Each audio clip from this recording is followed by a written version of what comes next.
My name is David, and I'm 39 years old. It was my first day working as a security guard for Walmart. As I walked through the large automatic doors, I couldn't help but feel a sense of excitement and nervousness. The store was bustling with people, and I could already feel the heat of the fluorescent lights bearing down on me.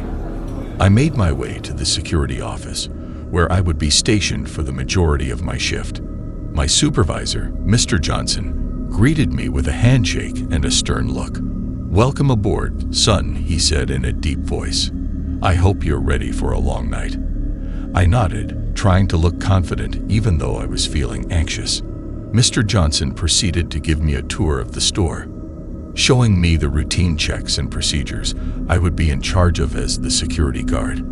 I was assigned to patrol the store from 9 p.m. to 5 a.m., the graveyard shift. Most of my duties included checking the CCTV footage, walking the aisles, and keeping an eye out for any suspicious behavior.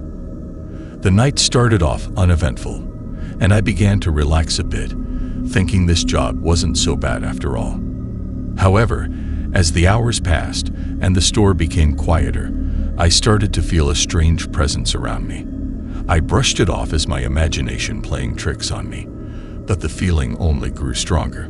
I decided to do a routine check of the CCTV footage, and as I scanned through the screens, something caught my eye.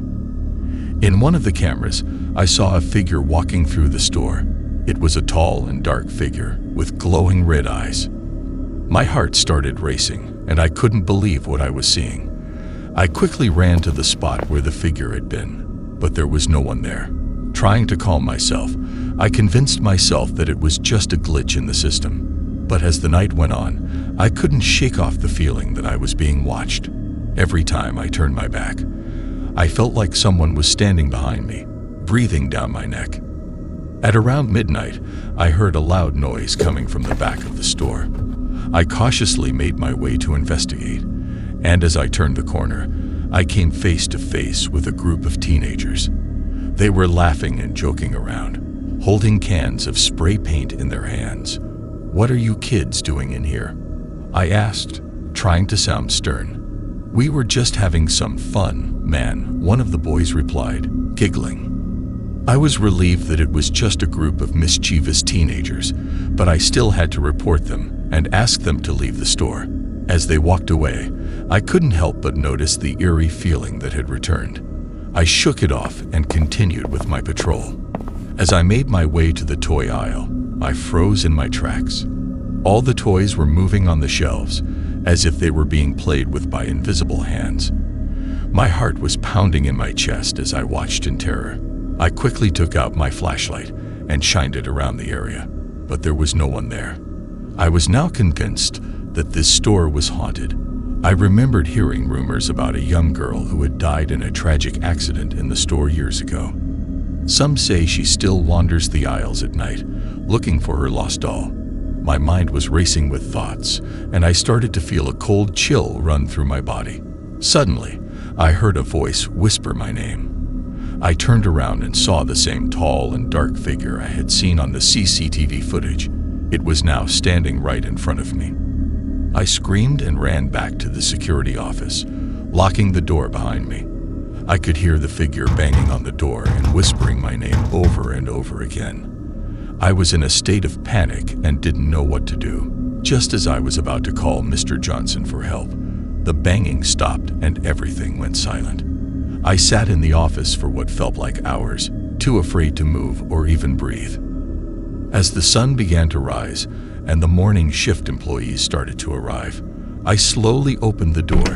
There was no one there, and everything seemed back to normal. I tried to explain what had happened to Mr. Johnson, but he just laughed and told me that I was probably just tired from my first night on the job. But I know what I saw and experienced that night, and I vowed to never work another graveyard shift at Walmart again. To this day, I still get chills whenever I pass by that store, and I can't help but wonder if the ghost of the young girl still haunts the aisles at night. From that day on, I make sure to always have a flashlight handy and to never let my guard down, especially on the first day of work.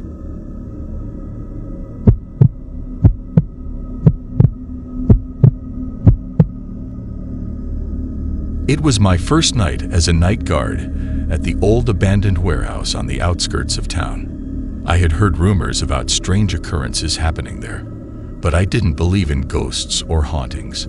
I was just grateful for the extra money and the quiet night shift. Little did I know, I was in for the scariest night of my life. I arrived at the warehouse just before sunset. The building was massive and had a gloomy aura around it. The windows were shattered, and the walls were covered in graffiti. As I walked through the front entrance, a sense of uneasiness washed over me. I tried to brush it off and headed to the security office to start my shift. For the first few hours, everything was quiet and normal. I made my rounds, checking every corner and hallway, but nothing seemed out of the ordinary. As I sat in the security office, I heard a faint scratching sound coming from outside. I dismissed it as a stray cat and went back to my paperwork, but the scratching continued, and it was getting louder. I decided to investigate and grabbed my flashlight. As I made my way outside, the scratching sound grew closer. I followed it to the back of the warehouse where I found a broken window. I shined my flashlight inside and saw a pair of glowing eyes staring back at me. My heart raced as I realized it was a stray dog. I tried to shoo it away, but it wouldn't budge. It just kept staring at me with those piercing eyes.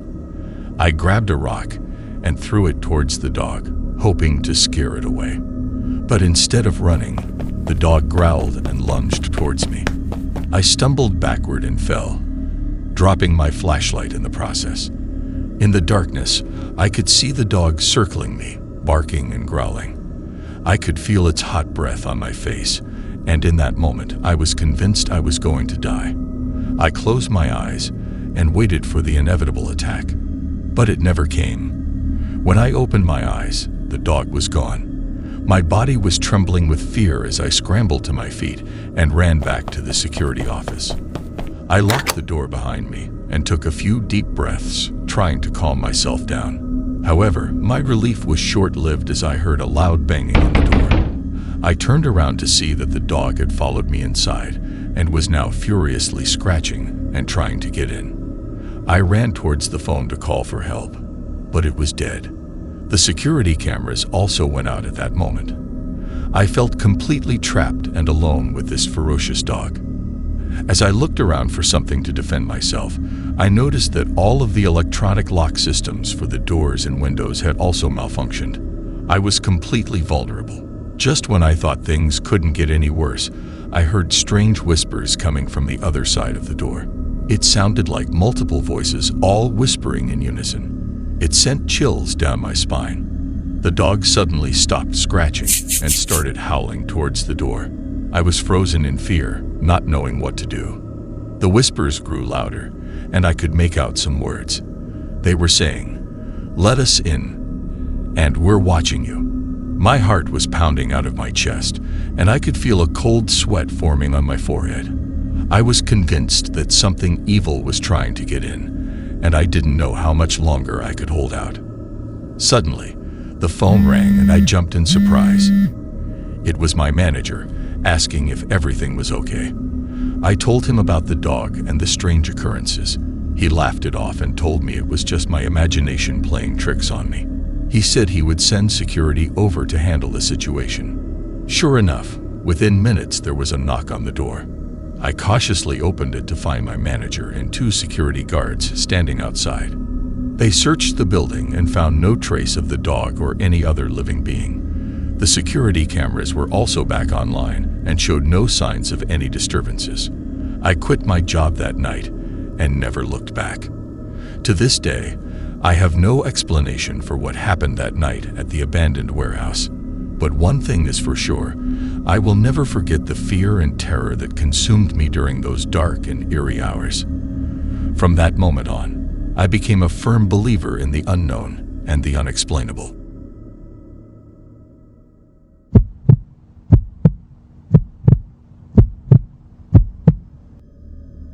I never thought I would end up working as a night guard at Costco. But times were tough, and I needed the money to support my family. Little did I know, That decision would lead me to experience a horror beyond my wildest nightmares.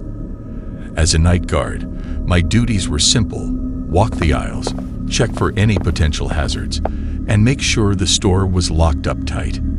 The first few nights were uneventful, and I started to settle into my routine. But one night, everything changed. It was around midnight when I heard a strange noise coming from the back of the store. I grabbed my flashlight and made my way towards the source of the sound.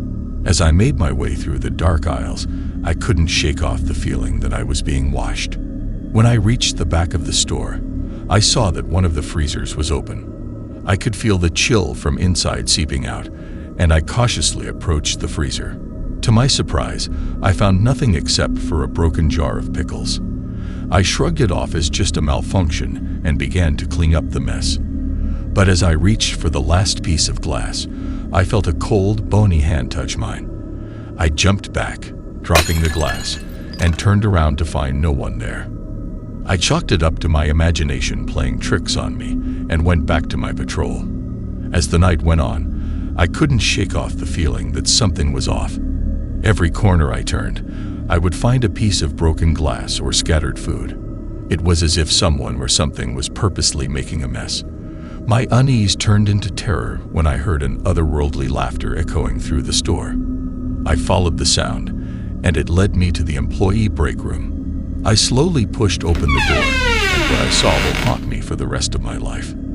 A figure, dressed in a dark cloak, was standing in the center of the room. Its face was hidden in the shadows, but I could sense its piercing gaze on me. I tried to make a run for it, but my legs wouldn't move. It was as if I was paralyzed by fear. The figure started to move closer to me, and I could see its glowing red eyes. I wanted to scream, but my voice was caught in my throat. As it reached out to touch me, a bright light flooded the room, and the figure disappeared. I turned around to see my coworker, Jake, standing behind me, holding a flashlight. He explained to me that he had been stockpiling merchandise, planning to resell them for a higher price. But his plans changed when he found something else in the store, a book of dark magic. Jake had been using the spells from the book to summon spirits and entities to do his bidding, but he didn't anticipate the consequences of his actions. The spirits he summoned were not ones to be trifled with, and now they had set their sights on me.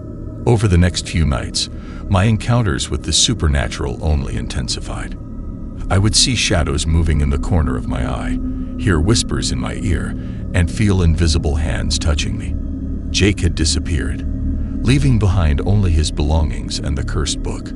I knew I had to get rid of the book if I wanted to be free of the spirit's grasp.